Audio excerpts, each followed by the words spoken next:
Hey you! You're watching a clip from the DynamiteGizmo podcast. This is not the full episode, but if you want to see the full episode, make sure to click the link in the description. And remember, like, comment, subscribe. Do it now! Here's the clip. Now let's get into my fight predictions for this motherfucking event, dude. Yay! So if you look at the screen in front of you right fucking now, please, for the love of God, this is the fight prediction sheet that I create for every numbered event, for every fight night, and maybe I'll start making them for the Contender Series as well. I don't know. But you can download this. Link is in the description or in the bio on any of my social media accounts. Go ahead, download it, print it off, use it. Okay? Let's take a zoom in here on the first fight of the night so I can show you what's going on here. Okay? So as you can see, each block indicates what's going on here. You've got the number in which the fight happens. You got the rank or the weight class. You've got their names. You got their fight records here. You've got their Vegas betting odds, nicknames, pictures of the fighters, country of origin flags, and their rankings up here. Now you go through every single fight before the night begins, and you check off the pick checkbox for the fighter you think will win. And as the fights play out, you check off the win checkbox. And at the very end of the night, you go to this bottom right-hand corner here and fill out your score out of 12. Okay? Whoopsie daisies. And then at the very end of the night, you can rate the card out of 5 stars. And did it meet your expectations? Did it go beyond, or was it a flop? Who cares? Okay? There's little facts and stats on the side here. There's a QR code to follow me on all my social links. It tells you the location and arena. It also has the fight poster here with the date. And yabba dabba do. So let's go through my fight predictions for every single fight, starting with the early prelims. The first fight of the night, we got Radtke versus Prado. Now, I'm not a fan of Radtke. I'm not a fan of him because of what the shit talk that he shitted on, the shit talk that he shit out of his stinky little mouth when he fought Mike Malott in Montreal on UFC 315. Ooh, he was a shit disturber. Very disrespectful, very rude. Mike Malott was nothing but respectful and nice to him. Even tried to shake his hand, and Mr. Radtke wouldn't even shake it. And Mike went out there and fucking knocked his fucking ass out. And I'm very proud and happy. So when it comes to my predictions, I actually went for Radtke, which you wouldn't think I would based off of what I just said. But when you look at the actual statistics between these two motherfuckers, which I should have that up right now. Actually, UFC 327. La-da-dee, la-da-da. Okay, let's get this up. Charles Radtke versus Francisco Prado. All right? It doesn't matter how disrespectful Charles Radtke is.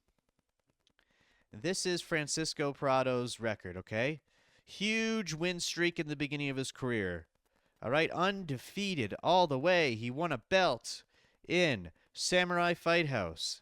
He defended the belt. Then he won another belt in Samurai Right. Super lightweight. What the fuck even is that? Okay? Then he defended it again twice. All right? Completely undefeated in his other organizations. But the second he got into the UFC, loses to Jamie Malarkey. Then he has a win to Ottoman Azatar.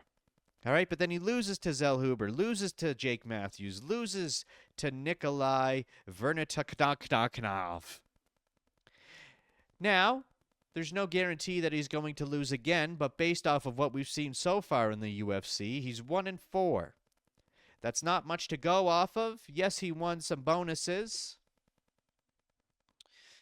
But when we compare him to Charles, look at him putting those middle fingers up in the air. Look how disrespectful he is. When we put him up against Charles, Charles is 4-2 in the UFC, so he's got a little bit more over him. And you know what? Now that I think about it, I could actually see Prado kicking Radtke's ass.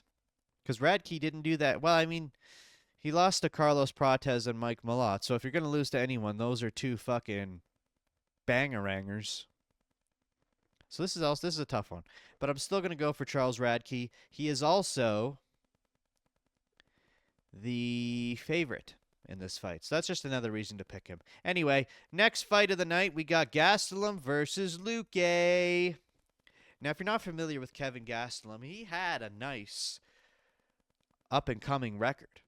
He was looking good early on in his career, especially leading up to The Ultimate Fighter, which he had participated in.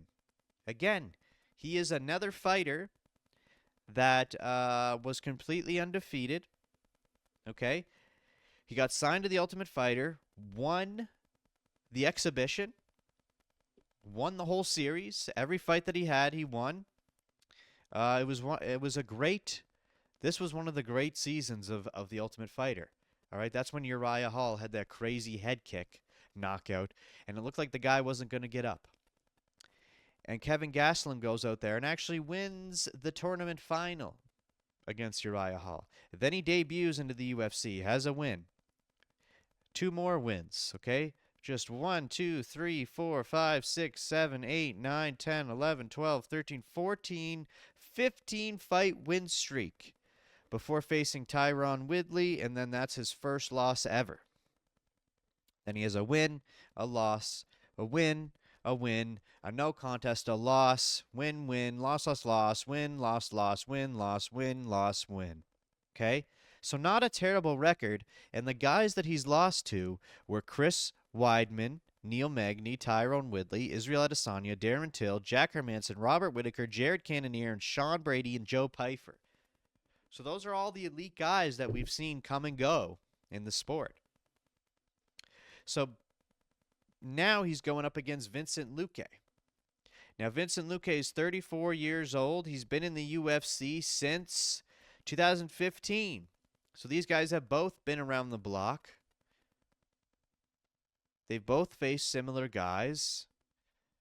Vincent Luque has won 2 of his last 5 fights. He's lost to, I should show this here, Joaquin Buckley, Kevin Holland, Yoel Alvarez. He's also lost to Jeff Neal and Bilal Muhammad, but he has wins over Garimbo, Rafael Dos Anjos, Michael Chiesa, Tyron Woodley, Nico Price, Mike Perry, Jalen Turner, another Nico Price win. He has a win over Bilal Muhammad. So again, you know, when it comes to any fight in the UFC, it could go any way. I don't even remember who I picked for this, but let's take a look together. I went for Luque. I went for the underdog on this one. I could easily see it going in Gastelum's favor, though. I really could see Gastelum win. And I think he will win. Okay, then we got Padilla versus Medeiros. Okay, the Padilla-nator. Are you familiar? His name's Taco. We're not going to talk too much about this. Let me see here. Hallelujah, my grand... Okay, so Padilla... He's on a 1, 2, 3, 4, 5, 6, 7 fight win streak. And in the UFC, it says he's on a 4-fight win streak. He's 4-0 in the UFC. Okay, he's had a long career. He has had a belt in another organization, but he's doing good in the UFC so far. You know, he's kind of been flip-floppy in the past, but the second he got into the UFC, he's just been doing great. And then Medeiros, also doing great. Okay. Great matchmaking. The matchmakers know what's up, dude. This guy's damn near undefeated. He only has 1 loss, 11-1.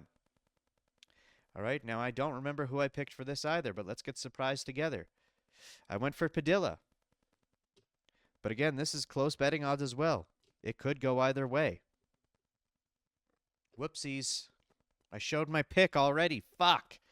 I forgot to eliminate those. Well, you know that I'm going for Suarez, okay? Lupe, not too long ago. Her name is Lupe Gudinez. Lupita is her name, but her nickname's Lupe. Now, Lupe fought a couple fights ago, and she had to shit in between rounds. And I mention this every time, I've mentioned it every time since she's had that fight. In between rounds, she said to her coach, "I have to shit." And her coach said, "I don't care. You can't shit right now." And she damn near shit her pants. And since then, she's been known as Loopy Poopy. Loopy almost took a poopy in round 2. But Tatiana Suarez only has one loss in her career, and it's against... Who was it against? Valentina? It was Valentina, right? No. Right? No. Who was it that she fought? Yeah, no, it was Zhang Wei Li, for fuck's sakes. I get the women all mixed up all the time. It was when she fought for the title. All right, but then she came back, had a win against Amanda Lemos. All right. Now, her predecessor, her significant other, Patchy Mix, not doing so great. Lost his debut into the UFC, lost his next fight, and he didn't just lose, he lost horribly, and then went over to Ryzen and lost horribly again. He's not doing great. But as for Tatiana Suarez, she's doing great. So I'm going to have to go for her. Next up, we got Gamrot versus Ribovics. I'm not going for Ribovics. I'm going for Gamrot. I don't care that he lost to Charles Oliveira. I still think he's great. I'm going for Gamrot. Next up, we've got Holland versus Brown. Who did I go for on this? Okay? Again, this is a toss-up. We all know how Kevin Holland's career has gone. Okay? It can always go any way with Kevin Holland. You can't guarantee a win from him, but you can also get surprised by him. Randy Brown, the last time he fought was actually a main event against Gabriel Bonfim. And I can't remember if I went for Bonfim or Brown. I think I thought Brown was going to win. I don't know. Maybe I went for Bonfim. Anyway, but as for this fight, who did I pick? I went for Brown. He's also the favorite. Okay, then we got Pitbull versus Pico. Woo-wee! This is a long time coming, okay? Because as we know, these guys both fought in Bellator, and they were both pretty dominant in Bellator. Actually, Pitbull was a former champion in Bellator. They both came into the UFC. They both lost their debut fights, okay? But then Pitbull came back and had a win against Dan Ige. As we know, Aaron Pico got knocked out at UFC 319 against Lerone Murphy with a spinning back elbow. Right after Carlos Prates won with a spinning back elbow. That was a great night, one I'll never forget. But this will be Aaron Pico's second fight in the UFC. Pitbull's getting old. I don't know if he can keep up with the Young Bucks anymore. But that win over Dan Ige did get him ranked. Aaron Pico is a minus 320 favorite on this one. He's younger. He's experienced. And both these guys are fresh into the UFC. And so because of that reason, I'm going to go with Aaron Pico. Next up, Cub Swanson versus Nate the Train Landwehr. All right, now if you don't know, Cub Swanson is the last person in the UFC who was part of the organization called WEC. Classic fight promotion, where lots of guys transition from there to the UFC. Okay? He is the last one in the UFC who fought in WEC. This is also his last fight ever. He is retiring this weekend. He is a legend of the sport, and I need to honor him right now by just quickly browsing through his fights so you can have an idea of what this guy has been through and what this guy has done. He's one of my favorites. I love this muchachos. So let's see. Okay, so even in WEC, he fought Jose Aldo. Okay, he's fought Chad Mendes. All right, then he gets assigned to the UFC, loses his debut fight. That's fine. Bam Bam Bam has a win over Charles Oliveira, has a win over Dustin Poirier, has a win over Jeremy Stevens, loses to Frankie Edgar and Max Holloway. Has a win against the Korean Zombie, and that became one of the fucking greatest fights of all time. And if I'm not mistaken, Not only was this fight of the night, but I believe it got him into the UFC Hall of Fame. A fucking amazing fight. Definitely worth checking out. He's fought Brian Ortega, Freddie Edgar again, Moicano, Kron Gracie. That's not really a good name to say. Giga Chikaze. Oh, we're all the way at the top here. Yeah. So his last fight was a win back in December of 2024. So he didn't fight at all in 2025. But this was on the Covington Buckley. I remember this card. Yes, this was the last. Yes, I remember this. Fantastic. So we saw, what was his name? Michael Chiesa. Go out on a win on his retirement fight. So I hope we can see Cub Swanson go out on a win as well. What is going on here, man? Oh, I'm on the wrong one. There we go. So I picked Cub Swanson. Okay, next up, we got Reyes versus Walker. This is a no-brainer for me. No, it's not. This literally could go any way. I love Johnny Walker. Reyes is great too, but I gotta go for Johnny Walker. I'm not even gonna talk about this. If you don't know who Johnny Walker is, look him up. You'll laugh your ass off. He's a funny boy. Now, Blaydes versus the Incredible Hulk. Who am I gonna go for here?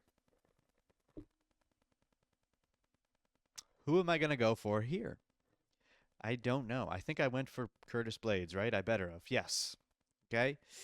Honestly, I am okay if it goes either way. Really, Josh Hokit, as crazy as this fucking weirdo is, if he gets the win, it's a crazy upset. And it'll be fun and funny, and it'll bring some excitement to the sport. Whatever. Okay? Now, Paulo Costa, former middleweight, has since moved up to light heavyweight, and they're feeding him the number 6th ranked light heavyweight contender, the professional Murzakanov, who, by the way, is Russian and undefeated. 16-0. Now let's just take a look at his statistics so we can see what it is that Paulo Costa is facing this Saturday. Any names that we recognize? Dustin Jacoby, Alonzo Menafield, Alexander Rakic. Okay. So some decent names, but nothing too crazy, okay? And he hasn't been in the UFC for that long. He's had 6 fights in the UFC. It didn't look like that on the sheet. Okay, 6 fights.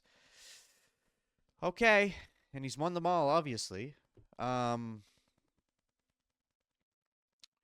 Costa's hit and miss. He's 15-4. He could win. This is his first light heavyweight fight, as far as I know. But just based off of this Russian motherfucker, I'm going to go for him. Okay? I'd be fine with Paulo winning, though. Okay? And then the main event, I didn't even mention Ulberg. I didn't talk about him. I didn't give him his own segment. I could care less about Ulberg. He's a great fighter. Sure, he's 14-1. But come on, it's Yuri. This is Yuri's time. We've been waiting for this. How could I not go for Yuri? This is it. This is the moment. This is Yuri's moment. So these are my full fight predictions. Remember, you can download this sheet. Link is in the description. Link is in the bio on any of my social medias. Download it. It's free. I do not charge a damn thing for this. It is fucking free. Print off 100 copies. 10 copies, however many people you're inviting over for the fight night. Hand out the sheets. And then y'all can vote and have fun making fight predictions. And I make it simple and easy to use for even people who don't know or care about the UFC. And that's all I have to say. That's all I have to do. And that's all I have to play. Tap here to watch the full episode of the Dynamite Gizmo podcast.